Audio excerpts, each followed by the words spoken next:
Whether you're just beginning your divorce journey or already in the thick of it, we're so glad you're here. So, I'm Emile Flowers. I'm your divorce mortgage planning specialist. And of course, I'm here with Melissa Gragg, our financial mediator, divorce strategist, divorce extraordinaire, whatever you want to call it.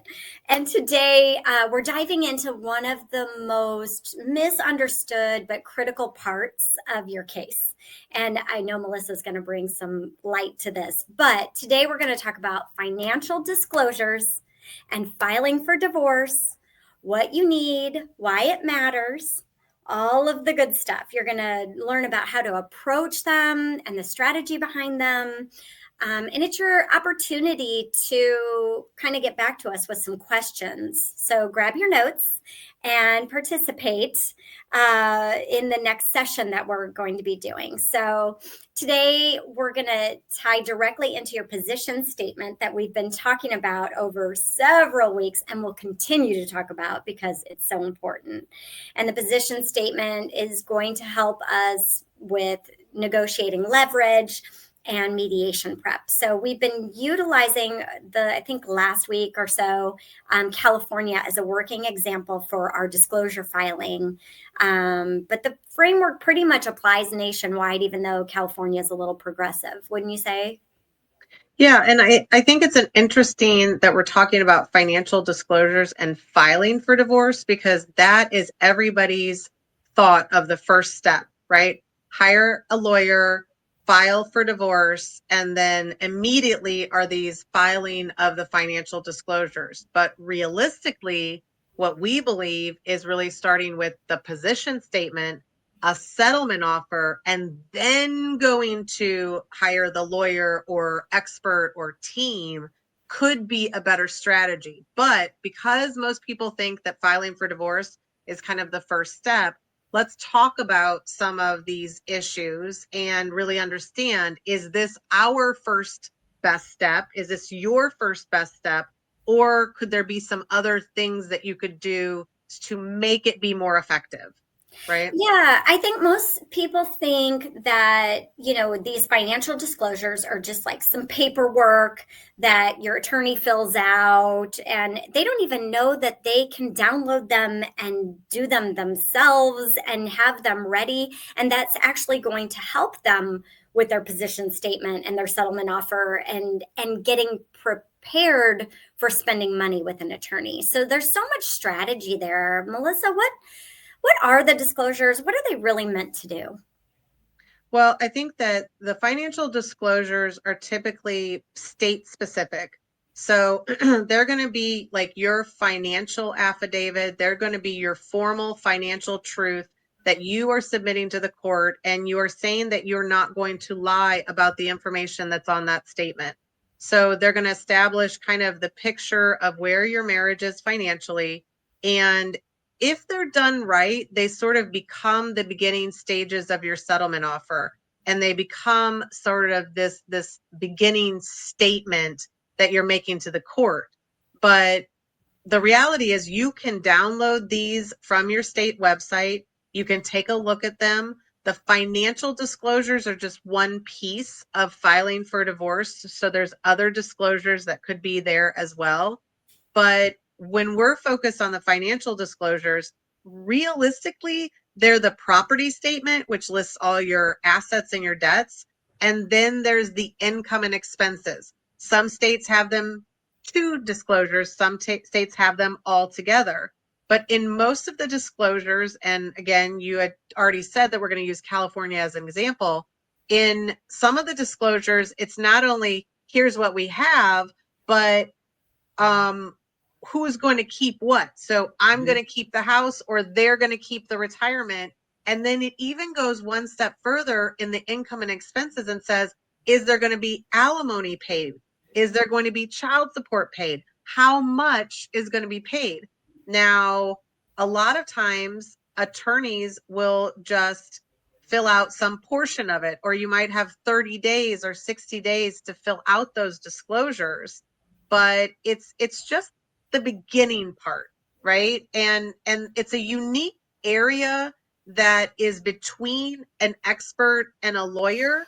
and it kind of sits in this weird middle ground. So that's the basics of it, but there's obviously a lot more involved in it. So I have a quick question for you, because you brought up support, like alimony, maintenance, any type of spousal support and child support. It's a legal issue. So would the client be filling that out as to what they want, or is that something that the attorney, you would leave maybe blank for the attorney to help you fill in because you filled in all the rest of it? Yeah, great question. So typically what happens is you think about getting divorced for a month, a year, however long, and you're like, I finally want to do it. So you start asking around, you get a list of attorneys, and you start meeting with them. So you might meet with one or two or three. And when you meet with them, it means that once you meet with them, and you may have to pay to meet with them for an hour, but once you meet with them, they can't work with your spouse. So they're sort of precluded from working with your spouse because attorneys, lawyers work with one person, not with both of you. So initially you're like, okay, I'll meet with these attorneys, and you go into that meeting and you're like, here's my story. Here's when we got married. Here's all of the details. And you're just kind of talking for that half an hour or hour about your own story. And what they're going to say is the first thing that we're going to do is you're going to pay me a retainer of 5,000, 10,000, 15,000, depending upon your state. And the first thing that the attorney is going to do is give you a form, or they're going to assign you to a paralegal or somebody in their staff that's going to help you essentially fill out these forms. And so when you hire them and you pay that retainer, that first retainer is typically going to be used to just pull these forms either from the state. Some states want you to fill out the forms exactly in their format. Other states, you can add addendums or summary, like if you have a bunch of assets and it doesn't fit, you can add it. But the lawyer might even give you a form to fill out that then they take and fill into those disclosures. So a lot of times the first month is spent on these disclosures, which are legal disclosures with the court, but they have financial information in it.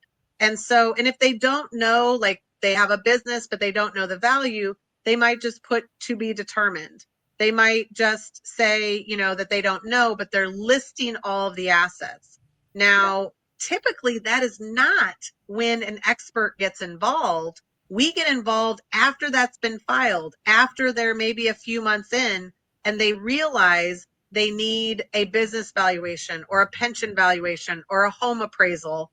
And then they get the experts involved. At this point, those financial disclosures are already submitted to the court, and if they need to be changed, they're seen by the financial for the first time. Your retainer with the attorney is gone at that point, and they will now want an additional retainer to start to do some of the more legal aspects or legal strategy. But that's not strategy. That's just filling out the form, checking the boxes, and getting that initial kind of case filing so that you can start to subpoena records or force the other side to also have a time period with which they have to fill out their particular financial disclosure as a response. So we need to not look at this as like busy work. It's the foundation. Download these in advance.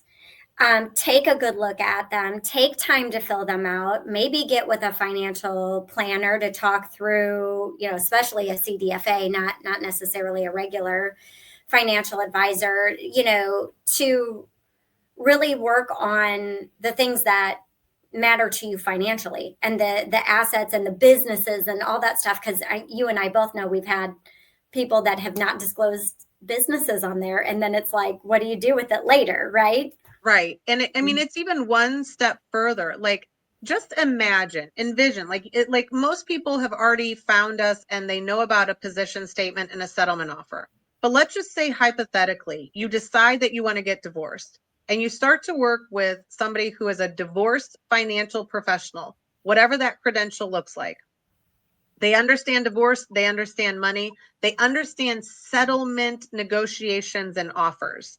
So let's say you put together a position statement, which is your summary of the history of your marriage, of the key timeline of what happened, when you had kids, when you bought a house, when you started a business, when things fell apart.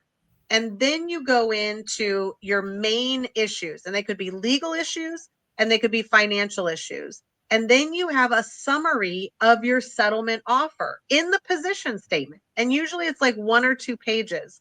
So you also have to have the settlement offer, which is the list of all of the stuff that you own and whose column is it going to go in? Whose bucket is going to keep it? And are the buckets somewhat even? If you come into a lawyer at the very beginning and have that position statement, which is a quick summary, so it took you 45 minutes to tell your history, they can read that in about 5 minutes or follow along as you give them the highlights. They then see a picture of all your assets, which again, you're coming in to interview this lawyer or this expert to whether you're going to hire them, show them what they're going to be working with, right? So now you're like, hey, lawyer, can you be part of this team? Can you lead the legal strategy? Can you lead the settlement negotiations? Can you put forth an offer to the other side that we've already put together? So now you're filing for divorce just to start the clock ticking, not necessarily to seek financial strategy from a lawyer that really should be the legal quarterback, and the financial should be the financial quarterback. And together, and you should be like championing your story, your position, your interest, the things that you really want. Like they need to know what you really want, what you are not willing to give up, and the things that you are willing to give up. So if you came into the meeting with that, I think you would start the process in a completely different strategic manner.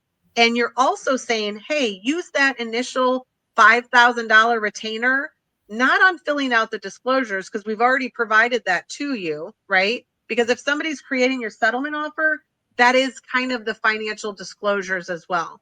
And so I'm coming in with that. Use that $5,000 retainer to start to negotiate on my behalf, to start to file the proper subpoenas so that we can get all the records we need to shore up the settlement offer, right? And so in my mind, you now are in the position where you're sort of spearheading this strategic initiative, and you got your lawyer expert and you got your financial expert. And between the 3 of you, or potentially more if you need a mortgage specialist or a parenting plan coordinator, you now have a team that everybody is in their lane. Everybody's doing what needs to be done, and they're coming together on maybe a bi-weekly basis or even once a month. Every other week is usually best at the beginning. And you're now talking about, okay, what are we going to do for the next 2 weeks to move this forward so that we don't have delays? We don't take 12 months or 18 months or 2 years to get divorced. We get divorced in 6 months or maybe 12 months. And even hearing that, I know that people are going to think, whoa, whoa, whoa. I thought we could get married. I thought we could get divorced as fast as we got married, right? Yeah. No, there is waiting periods. There is cooling off periods. California, for example, has a 6-month waiting period. So even if you file today, you can't be divorced by the end of the year. We could even receive a judgment for the divorce, but the divorce cannot be final until the end of the year. Now, that's legal information. We are not here to give you legal advice, but we know the process. And so how do you go into this divorce knowing what's going to happen and then determine, do you want to be efficient with your time and money, or do you want to hand over retainers to the experts and let them do what they do? That is also an option, but that retainer is usually just the tip of the iceberg. People will pay, people could pay me $25,000 to $50,000 if I have to go all the way to trial, right? They could pay an attorney 25 to 100,000 if they have to go all to trial. We had a case where we had to call an attorney in the East Coast to handle a case. They wanted a $100,000 $100,000 retainer to take the case because we were 2 months away from trial and they needed to prepare. And we were like, no, we're all prepared. And they said, no, that's our retainer for trial. And these are numbers that are normal for high net worth, high conflict. So you have a toxic partner, or if any of you are hiding money, or if you think that something is separate. Those are all reasons why it could take longer in the system. Somebody's withholding documents. These are things that you may already know about your situation. So you need to take precautions to make sure that you are not literally spending your savings on this process to, at the end, still not be receiving what you really wanted was a reasonable settlement. Wow. And I hear you say this week after week after week in some way, shape, or form. And but it still happens every day and every day and every day and every day. And the message just doesn't get out there. So, I get that the financial disclosures matter, but I've noticed that, and I hate to stereotype, but especially women, I mean, I can be intimidated by some of this stuff too. They get really overwhelmed, right? Super overwhelmed. So what's like their very first step if they're going to be, looking for the financial disclosures, and hopefully they're just contemplating at this point. They haven't like gone through with all the rest of the, filings and hiring the attorney and stuff. Like what can they do first? Well, and people spend a lot of time trying to think about whether they want to get divorced or not. And then when they finally decide, or typically something happens that triggers, like, I've had enough, I can't do this anymore, they then think immediately go to the lawyer, immediately to file. A better start is to start with your state forms. So Google Pro Say Divorce in California or in your state. It's going to give you the information or how to be a self-represented litigant in divorce in your state. That's going to get you to the state's website that you can download every disclosure. You can download the process. A lot of times they have like a guidebook.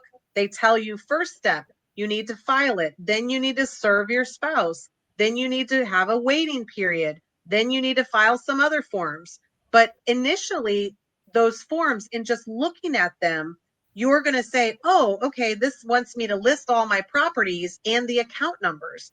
Okay, well, maybe I need to collect my tax records.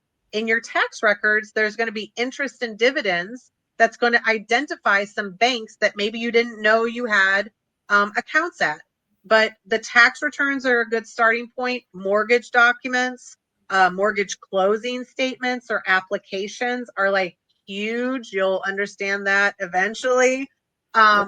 Bank statements, and like for the state of California, again, you have to have like 6 months of bank statements, I think. In the state of Nevada, I think it's 6 months of bank statements. So you have to go back into all of these accounts and download, I would say, as many statements as you can that are online. So if that means 12 or 18 months, pull them down, put them into an online folder where you're labeling them, the account number, and you're almost producing all of the information that you need to either hand off to the expert, hand off to the attorney, or you're going to fill out some of these forms yourself. And as you fill them out, you're going to be like, oh, I don't have that information, or I don't know where that is. So you're not just collecting the data, you're organizing it. You're using labeled folders. You're using, put all the property over here, put all the bank statements over here, put all the retirement accounts over here.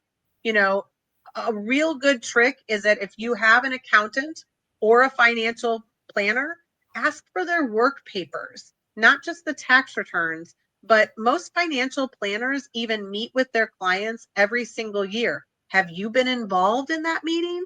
They typically give you this nice, beautiful package of, here's all of your assets, here's your debt, here's how much money you made in the market. So these are going to reveal some hidden accounts or ownership stakes that you maybe were not quite aware of. And you're going to realize how involved this process is. So this isn't a weekend like process. Like download the forms, see all the things that you need to create, and then just move something forward either every day or every week until you get these things ready. And then you go and meet with professionals. Because if you go and meet with the professionals, they're just going to charge you to tell you to do these same exact things, or they're going to do it for you at $300 to $500 an hour. So again, your time is very valuable, but right now you are in control of your time and you are in control of how you utilize your time. So do some of these things, even if you're just pulling the forms down to see what they request, so that you know going into it, oh my gosh, this is way beyond my control. I don't have the capacity for that. Great. That's when you would hire. At any point that you don't have the capacity for some of this, that's where you hire somebody to help you. Absolutely. No, that was so well said. And, you and I have talked, especially when people own businesses and stuff. I'm like, go get the entire loan package for the house. They had to put their best foot forward. So if they say they don't make any money, I promise you, when you bought your house, they made money, because there was really no other way to do it. Yeah. And they said how much the business is worth. They said, what's their net worth? They painted this rosy picture for the application, even for a refinance, right? Like if you do a refinance. No, you have to, because the tax returns, like, just like you said, you can lie on a tax return. It's really easy. And the tax returns, if we're like, as a mortgage, are looking at them and they make, $500,000 a year, but they write off $450,000 a year, they only qualify with $50,000 of income. And so they have to put their best foot forward, because they won't be able to afford that $1 million house that they want, or the whatever. So yes, there's profit and loss statements, there's balance sheets in there. It's not just tax returns. It's way more than that. And we dig it all up. Like, we want it all. Yeah. And so asking for some of that information, I think, if you have that current relationship with the bank and you have that loan, you can ask for some of these things because you're probably on there. But another thing is, and we had a client recently that did this, they had reported on their tax return that they made like $50,000 a year, and they were absolutely living in $1 million house. And they had businesses that they were saying, were worth quite a bit of money as well. Now, the spouse said, how is it possible that we're reporting $50,000 of income on our tax return and living in $1 million house? Like, this doesn't make sense. I had to come in and say, let's look at your tax returns. If there's a K1 on a business that you own, there's a box 16D. Okay. So look for that box. And the D means distributions. And distributions are not typically going to be found in too many other places. Maybe one other place on your business tax return, maybe nowhere on your personal tax return. And this is distributions that you've already paid taxes on in the past that you now pulled out of the company as cash in that year. And so for this particular couple, they had $750,000 worth of distributions. So no, they were not making $50,000. That was the reported income, but the distributions were on a K1 on the business tax return, and she was not on that tax return. So the accountant said, I'm not going to give you that tax return. Now the K1 should have been sent to the personal accountant when they prepared the tax return. So if you get the work papers for your actual accountant, and I advise going to their office, like make an appointment, go to their office. And then when you're there, say, can you print me out the tax returns? And can you also provide it on this jump drive?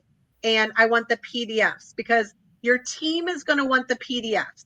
You are going to want a printed copy so that you can look at it, but everybody else is just going to want it to be exchanged electronically. So those are some tips to get the information at the beginning so that you can even give it to a financial person to take a look at. Do not use your CPA or your financial planner to do divorce preparation work. They work for you and your spouse, and they will have a sort of an obligation, and they will feel like they need to go tell your spouse, because guess who they've met with every year? Your spouse. The relationship is with your spouse. So another good thing is, if you like, right now we're getting towards the end of the year, right? This is the time where they're going to want to meet with you. Tell your spouse, if you haven't said you're getting divorced yet, tell your spouse you'd like to attend those meetings. I'd like to attend the meeting with the financial planner and the CPA. And they might be like, well, why? Well, I would like to know what the financial situation. I'd like to know if we have a trust. I'd like to know where the will is at. Call it, you want to be prepared for the children, or if something happens that you just want to make sure that you know where everything is. I'd like to have online access to all of our bank accounts. Now, at any of these things that you ask your spouse, they say no, or they question you, or they kind of roadblock you, it's a red flag. And that's probably what they're going to do a little bit in the process as well. Yeah, I definitely agree. And as I was stating, as like the lender, right? So if you are not on the mortgage, it could be a little harder, but we ask for personal and business tax returns. So, and the K, so we have so much information.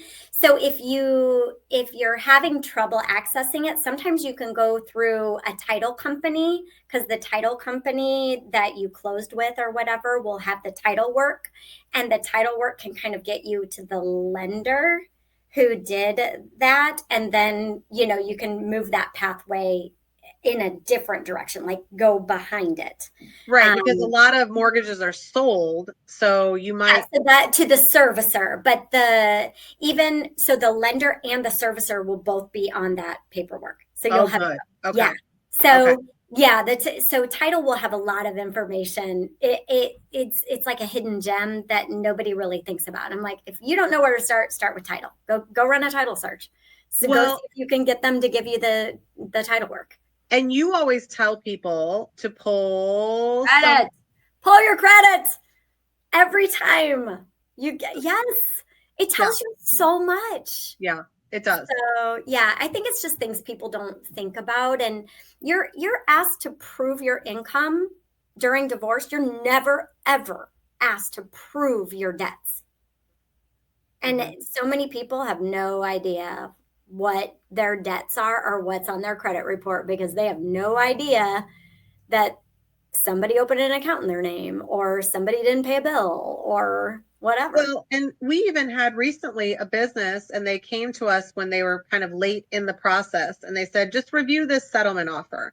And I said, okay, no problem. And I'm looking at all the tax returns, and I notice in the business that they have a loan, an SBA loan. And I was like, you guys are saying that the business isn't worth much, but like actually it holds debt, so, and SBA loans are typically very attached to the person, and it's sometimes even hard to get off an SBA loan if you are on there as a joint, so a lot of times it's one person in the company, but this was an SBA loan of like $600,000. So I was like, whoa, this is not a worth nothing asset. This is a debt that we have not put on the balance sheet in any capacity. So who's going to keep it? Because if you keep that debt, then that lowers what you're receiving in the entire, marital settlement, and it changes the entire game. Yeah, we've had people try to use SBA loan money for down payment. We're like, we can't do that. Like, we see that it's on there. That's a debt to you, not an income, like an asset for you. So I totally get that too. I just think, like, if everybody would just take a breath, right? Because I know it's overwhelming. I get that. But if they would just take a breath and realize it's not going to get done today, like in one day or one weekend, right? And they got out their little binder system and they started their position statements, and they started with like looking at these disclosures and getting that checklist together of all the things they needed. And you made a promise to yourself to move that needle every day, like 1 hour a day. And you may, I hate to say it, you may have to get up at 4 or 5 in the morning. You may have to stay up until midnight to get that hour in because you're busy. But well, and even, I mean, just think about it. You spent 6 to 12 months thinking about whether you want to get divorced. Instead of thinking about what you want to get divorced, start to do some of these things, because one option of getting divorced is just working together. Like if you put some of this stuff together and you say, you know what, we're both unhappy. We both agree that we're going to separate. What do we need to fill out to make it official in the state? There's ways to work together and hire a paralegal or hire somebody to file it. A lot of states, you can file it as like people. Not all states make it easy. Missouri and Illinois don't necessarily make it easy. But if you both go in and you both agree to things, then developing all of these things is for you guys. You don't even need to hand it off to somebody else. You could get a financial mediator to help you. You could get a paralegal to help you. If you agree to things, if you are not toxic, right, and trying to screw each other over, these are a lot of the good forms and process to do, regardless of what you eventually end up doing. This is called kind of the kitchen table divorce. So you guys are sitting down every week and kind of collecting the information, putting it together, talking about who's going to keep what. Maybe you don't have a complex situation. It doesn't have to be difficult. It doesn't. But it seems difficult, I think, is just the idea behind it. So what if someone's lawyer already filed for them, but they had no clue what was submitted? Like the lawyer just kind of took over. What happens then? That is probably how 95% of the cases, like I've been an expert witness for 20 years, 20 plus years, and almost never am I brought in as an expert to do the financial disclosures. They hired the lawyer, they filed the financial disclosures, they put whatever, like half the time they are not that well done, because lawyers don't always understand the finances. So that's typical, so if your lawyer already filed for you and you don't even know what was submitted, grab the disclosures, have them send you what has been filed, and then now you need to start to update it. An important thing to understand is whether the date of these disclosures needs to be closer to trial or whether they're the separation date. In states that it's the separation date, it is a little bit easier because that date doesn't move. So you're pulling statements and saying, what is the value at that date? What is the value of all of these things? But you can update it. The problem is if you're updating it substantially, like if it was filed and you're going to update it, I would say the second time that you update it, you make it good. You really do the work, you collect the documents, you get the right numbers. You don't just guess at it. You actually pull the statements so that you have the backup of how you came up with those numbers. And you are pulling it together to maybe take it one step further and come up with that position statement, come up with that settlement offer, try to get into mediation so that you can agree to some things. Maybe not everything can be agreed upon in mediation, but if you can get a ton of things done, typically the things that aren't agreed upon in mediation is spousal support, alimony or maintenance. It's called a lot of things, and child support. Those are very volatile issues. And those are usually like somebody says, well, I was making $500,000 a year, but I lost my job. Or I was making, bonus and all of this in my own business, but I lost these clients.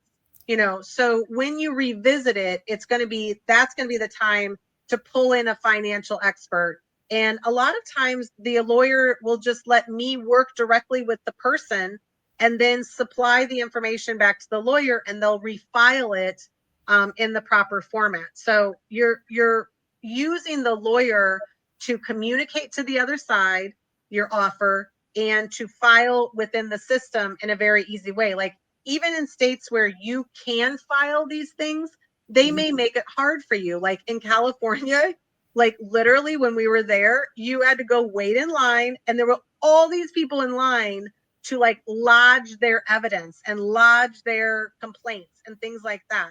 So what do lawyers and paralegals have? They have the capability to do it online, right? They have a barcode. They're allowed to enter into the system and file it immediately. So that's what you're paying for in those types of situations. Yeah, that makes sense. So it's like your moment to take back control, right? Like, all right, you did it, and now we need to refine it, right? Absolutely. Yeah. So let's break this down. These forms are intimidating. What do they mean? And intimidating is a interesting word, I would say, because I've looked at the disclosures in several states, but some of the stuff is really basic, but I think it's worded funky sometimes. So what does it all really mean? It's so crazy because like you and I even worked with somebody recently and we pulled down the state forms and we're like laughing. We're like, oh my gosh, these state forms, they're similar, like you work more in Illinois, I work more in Missouri, but we work around the country, right? So we've seen tons of forms. We go to fill out the state's forms, and I kid you not, it was like on each page, we're like, well, what does that mean? Like, what are they asking for? Like, it's purposely kind of confusing, and or sometimes these have not been updated for like a decade. Okay. And so that's why you have a guide. So sometimes we even have to go pull up the guide. Like, what is this asking? We had one client that filed and it kept on getting rejected and rejected and rejected. And we were just like, what is getting rejected? We finally had to, tell her, just hire a paralegal, get it filed. And it was like, boom, boom, boom. But also, working with somebody that knows that state. Again, we're just saying download the forms to see what you have to include. We're not necessarily saying you have to fill it out and file it. Like understand your own limitation and understand what is easier for you. But each of them are going to have like the big financial picture. So you're going to have real estate, and then you're going to have household goods. You're going to have cars, boats, and other like trailers. You're going to have second homes. You're going to have retirement assets, bank accounts, pensions, life insurance policies, collections. And then you're going to have the debts like credit cards and all of these other things. And so then if you have more like collectibles, then you might have to list those separate. But a lot of times it only has enough like lines for you to have like one or two things in each of this. And I will tell you, most people want to spend a lot of time on the household goods, like the things in your house. This is the one area that most people are just going to skip right over. So you spend all this time categorizing all the things that you have. And then the lawyer and the expert are like, yeah, we don't care about that. Like if you want some stuff, you guys can figure out what you keep and what you don't keep. It's old, right? Now, only I've seen this though, that's important. Like if one person then moves out of the house and they get an apartment and they maybe put $20,000 worth of stuff in that apartment. Well, that was just purchased recently. So that's something that's very easily distinguishable. Like we purchased it 3 months ago. It was using marital money. We put $20,000 of stuff that person's going to get. That's reasonable. Your 20-year-old, Broy beautiful walnut desk that costs $3,000 that probably right now is worth $250. You're not going to be able, like nobody's going to give you that amount, and you're going to spend a lot of time on that. So I think it's helpful to talk to a financial expert that's going to tell you this is like the house, knowing the appraisal amount, the business, knowing the value, the pension, knowing if it can be separated and quadroed, knowing if something's pre-tax or post-tax. Like these are important issues. And like a insurance policy could have a cash value. That's important. The insurance policy, not so important unless they owe you money, and we might want to make sure you stay on that insurance policy as sort of collateral, if you will. So it's just a lot of things that you need to pull together. But then it's also like your income. Like you might have to show W-2 wages. You might need to show what are your household expenses. Have you been paying the bills? Have they been paying the bills? Do you know what the expenses are? I can't tell you how many times I talk to people and I'm like, well, what's your light bill? They're like, I don't know. And I'm like, well, I mean, do you know, like, is it 100 or is it 300? And they're like, I have no clue. Right. So that's going to be part of the issue, is that if you don't know that information, then you're putting to be determined. And then you're hoping that the other person is going to supply the real information. So who knows, right? Yeah, you're leaving that to chance. I did get a good tip from my in-house attorney here that she said, oh, you can go make an appointment in the basement of the courthouse. And they have the forms. They will help you fill them out if you don't quite understand, and they will help you file, I heard. So that is worth looking into as just a tip. And then there's also like organizations, like in Illinois, they have Land of Lincoln if you can't afford representation or something like that. But that's income based and you have to prove it, and it might not be even better than you can do because, you know, people get assigned or what have you. But you can kind of look these things up and get even, you know, more information. Legal aid is overwhelmed with people. And so there is typically like a wait list and or very low income. Like you really have to make very little income. So if you're going to the courthouse, and most courthouses will have some sort of like legal information, you go, bring treats, you go and be your nicest person. And, you know, understand that these are government workers and they don't have to help you, but they could help you, right? And so they're going to give you some guidance. But if you think that they're going to help hold your hand for everything, they're not, right? They're going to be kind of like your little bit mean auntie that is like, okay, here's the form. Now you go sit down and fill it out. And you're going to be like, but I have a question. But like, no. Get all your questions together and then book a time with me, or I'm going to lunch, you know, so understand like honey is going to get a lot more done in these situations when you go there and see what is available. If you have custody issues, there's going to be probably a little bit more support for custody issues than there are for just financial issues, because they're going to assume, well, you got a fancy house, you got some things, you might not have cash, but you can go afford somebody, right? So you really need to see what resources are available to you. And then don't discount the library. Like the library has computers that you can search on that. And they have support services. The one that we go to do our live event has all kinds of support services in any matter. Right. So I mean, and they have research tools, like they have LexisNexis. They have other types of things that you might not have access to. They also have computers that are not traceable. And so if you're really concerned that somebody's like, I wouldn't do this on your personal computer.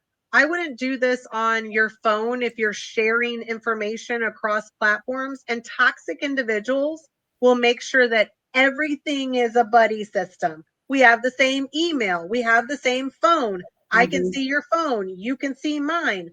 You know, so if you need to plan in the dark, go to the library. Take your kids whenever they're doing like the readathons or the book reading. Let your kids go do the book thing. You go do your hour of research, print things off, save them up to an online folder system that's secure, like Bubble Up is what we use. And now you can document it, put it out there into that platform, and then just start planning and planning and planning.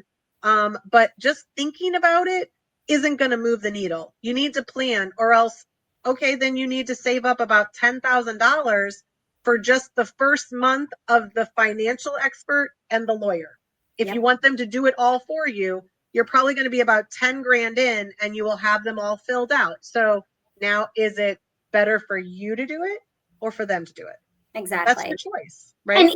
even even a lot of the paid experts aren't necessarily going to hold your hand the whole way. You're still going to be the number one person who cares about your divorce more than anyone. That's just the facts. Yeah. So you got to start with what matters most, and then you can build the rest over time. So you just have to understand that it is a process. It is called the divorce process for a reason. So how did these disclosures, and this is kind of our last little topic, but how did these disclosures connect to strategy and leverage then? Yeah, and that's a great question. So we see the disclosures as sort of the first part of your strategy. And so they're going to be kind of the basis. They're going to start to pull together all of the information. And this not only creates the disclosure, but it starts to get you thinking about this divorce position statement. And we have a ton of information in the divorce vault that you can download. And we actually give away a free guide for developing your position statement.